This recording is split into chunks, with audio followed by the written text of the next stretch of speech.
Hi guys, welcome back to Spot Our channel. Now I will give you tutorial how to block Whisper from Stranger on Twitch for Android.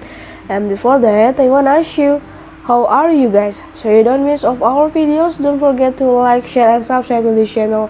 And let's start it. First, we go to the Twitch application that you have been to install it before. Click on the Twitch. And after that, you can click the photos or the symbol in the upper of the left corner. Next, click the account settings. After that, you can go to the security and privacy. And how to block the whisper from the stranger, you can slide away the block whisper from the stranger here. You can slide away until it has the purple color. And you can see if you allow it, the whisper will be blocked from all strangers unless you give them permission.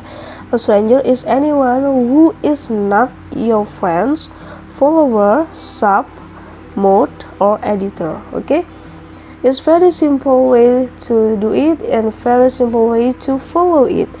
This is a tutorial how to block whisper from a stranger on Twitch for Android. I hope this video is useful for you. Thank you for the attention and bye.